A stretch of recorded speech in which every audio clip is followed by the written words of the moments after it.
Hey guys, welcome to 0 to N. In this video, we will be covering what are various keys in DBMS, mainly super, candidate, primary and foreign keys. We will learn what are these keys, their uses with examples. So what are keys? Keys are one or more attributes in a relation having some constraints that will be useful in database management.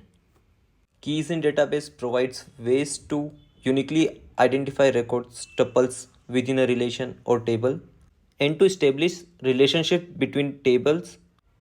Let me explain it this way. Let's say you are in a classroom. So how teachers used to take attendance? They will call roll number 21 and Krish will know that it's him. So through calling roll numbers, that is unique for every student. So teacher will know who is present and absent. So this roll number is a column or attribute that can uniquely identify each and every student in a classroom. So this attribute named roll number is a key. Now let's understand what is super key. So a super key is a set of one or more attributes taken collectively or grouped together. Then it can uniquely identify a tuple or a record in a relation. Let's take an example to understand a super key. So see this table. It has attributes first name, last name, age and city. Now you want to pick a guy named John.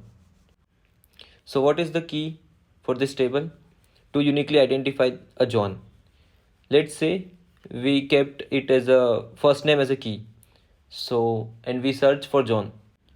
But there are two person with the same first name John. So first name cannot uniquely identify a person.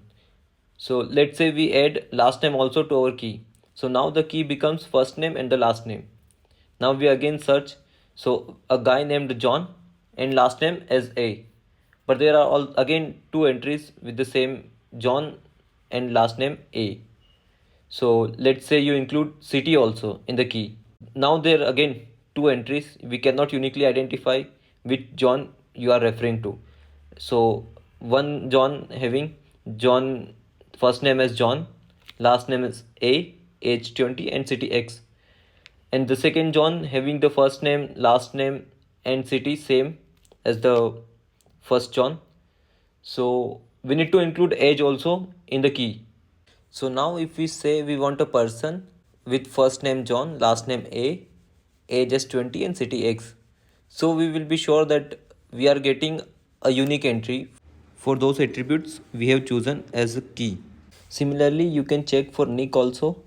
So in this case, if we fix the attributes first name, last name, age and city as a key, then we will be sure that no two rows will have same value for all the attributes that we have chosen as a key. So this all columns first name, last name, age and city will become a super key for this relation.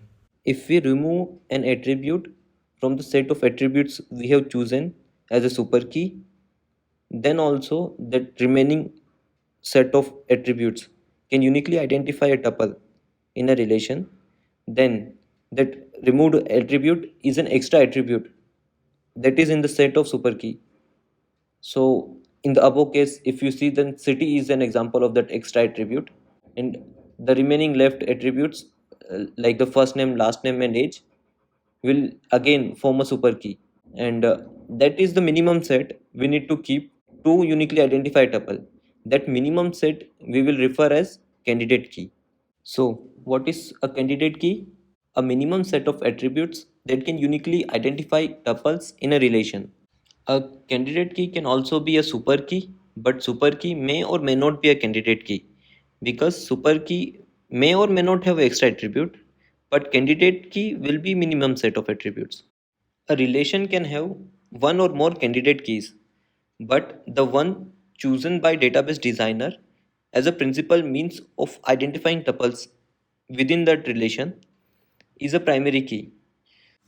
So primary key is chosen from one of the candidate keys and it has some constraints such as a primary key should have non-null values and it should be unique. But candidate key can have null values.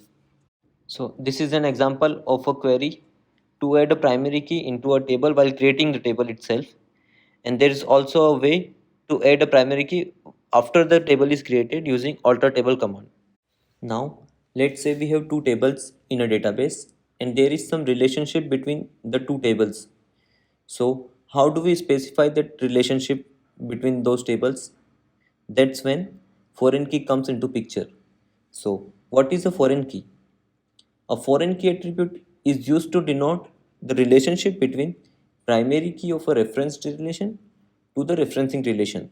A table that has a foreign key attribute is called a referencing table, and the other table that has this same attribute as a primary key is called a referenced table.